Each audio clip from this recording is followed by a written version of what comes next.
શ્રી કૃષ્ણ પરમેશ્વર છે, એ જ સત્ય છે.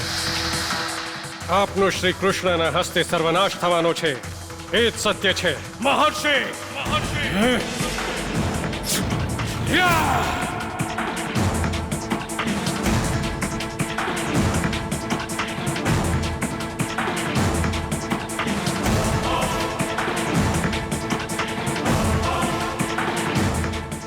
મહર્ષિ, આપ મર્યાદાનું ઉલ્લંઘન કરી રહ્યા છો.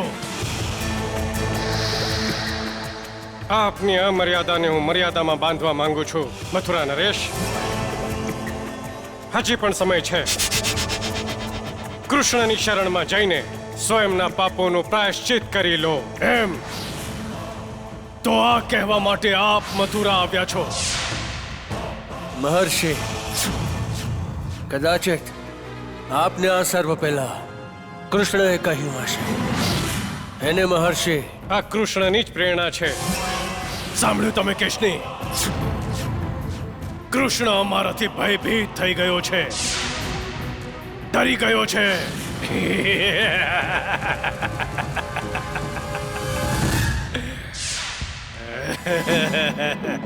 કૃષ્ણ સર્વશક્તિમાન છે મથુરા નરેશ. સચ્ચિદાનંદ ભગવાન છે, અનાદિ અનંત છે, પરબ્રહ્મ પરમાત્મા છે. મહર્ષિ,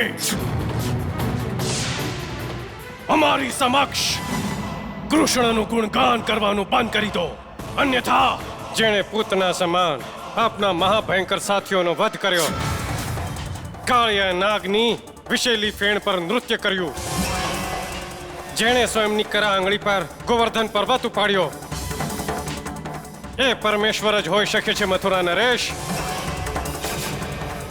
એમની શરણમાં જાઓ અને સ્વયંનો ઉદ્ધાર કરાવી લો. મહર્ષિ, ઉદ્ધાર તો અમે પેલા કૃષ્ણનો કરીશું. યદિ એ અમારી શરણમાં આવ્યો તો,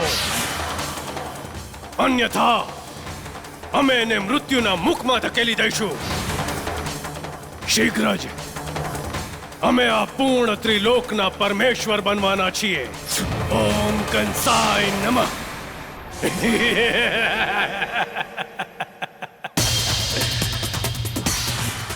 મહર્ષિ, આપ પણ શીઘ્ર જ આ મંત્રનું સ્મરણ કરી લો, જેની આપને શીઘ્ર જ આવશ્યકતા પડશે.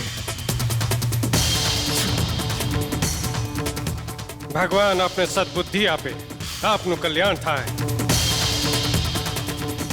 મહર્ષિ, કલ્યાણ તો અવશ્ય થશે, અવશ્ય.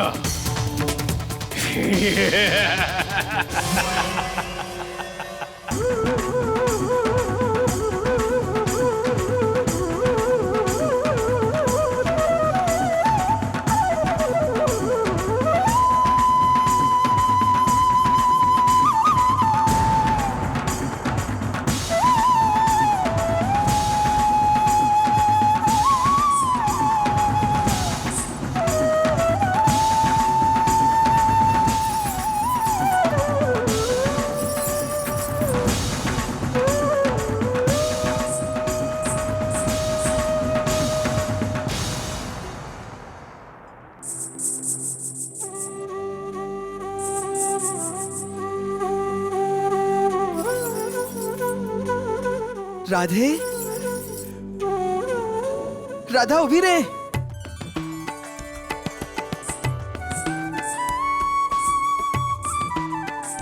રાધે, જુઓ, અમારી સાથે સંતાવાની રમત નહીં રમો, સામે આવો. તારો કૃષ્ણ તને બોલાવી રહ્યો છે. રાધે, રાધે.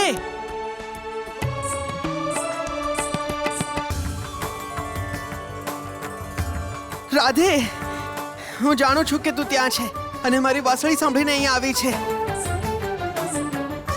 સંતાઈને મને વ્યાકુળ કરે છે.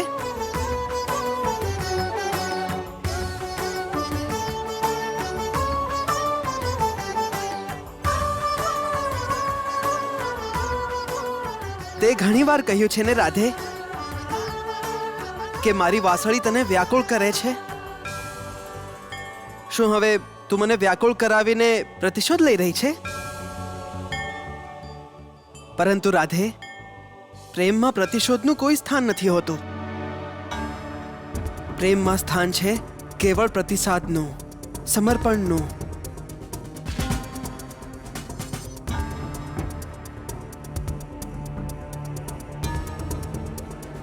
રાધે,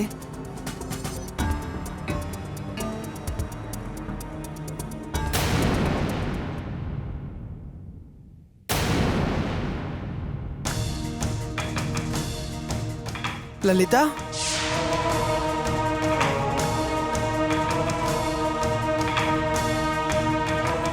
રાધા ક્યાં છે? રાધા હવે નહીં આવે કાન્હા. સારી રીતે ખોટું બોલતા પણ નથી આવડતું લલિતા. રાધા અને કૃષ્ણનો પ્રેમ જેટલો સાચો છે એટલું જ મારું કહેવું પણ સાચું છે કાન્હા. એમ ત્યારે તો રાધાને બોલાવવા માટે વાંસળી વગાડું? હમણાં સુધી તો તું વાંસળી વગાડતો હતો ને. ક્યાં આવી રાધા? કેમ ના આવી રાધા? રાધાની પીડા જાણવા માટે તું રાધા બન્યો હતો ને. એને અટકાવતા વિરોધને જાણવા માટે તું રાધા બન્યો હતો ને. એનો અર્થ ગુણવંતી કાકી અને સત્વંતી ભાભીએ... હા, આખા ગામને રાધાની વિરોધ કરી નાખ્યું છે. બધા રાધાની અને રાધાના પ્રેમની મજાક ઉડાવે છે. મેણા ટોણા મારી મારીને એમણે રાધા અને રાધાની માને ઘાયલ કરી નાખ્યા છે. કદાચિત એટલા માટે રાધાની માએ રાધાના બહાર જવા પર પ્રતિબંધ લગાડ્યો છે. લલિતા, આજે કૃષ્ણની વાંસળી બેસુરી થઈ ગઈ.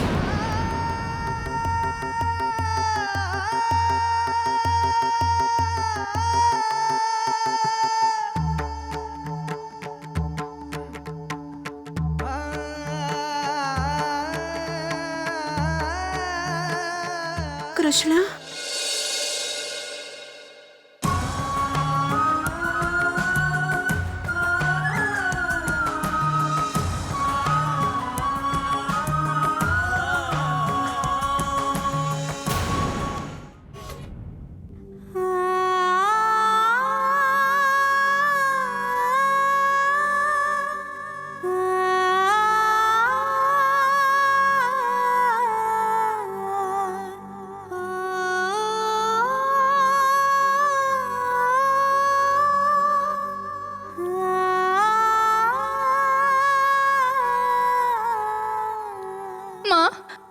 મને હવે કૃષ્ણની વાંસળી નથી સંભળાઈ રહી.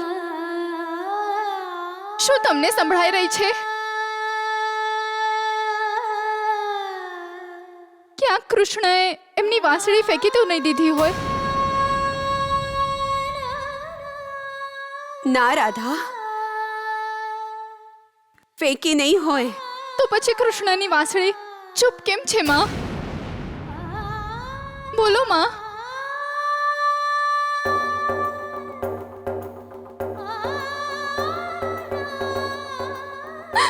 કૃષ્ણ મારા પર ક્રોધિત થયો હશે માં.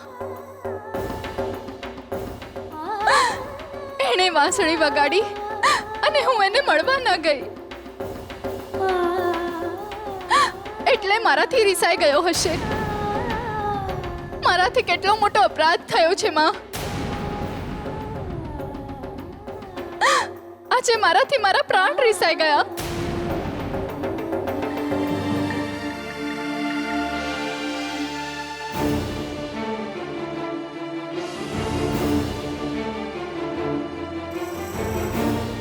આજ પછી હું કૃષ્ણને મળવા નહીં જાઉં માં. રાધા, હવેથી હું તમારી આજ્ઞાનું પાલન કરીશ માં.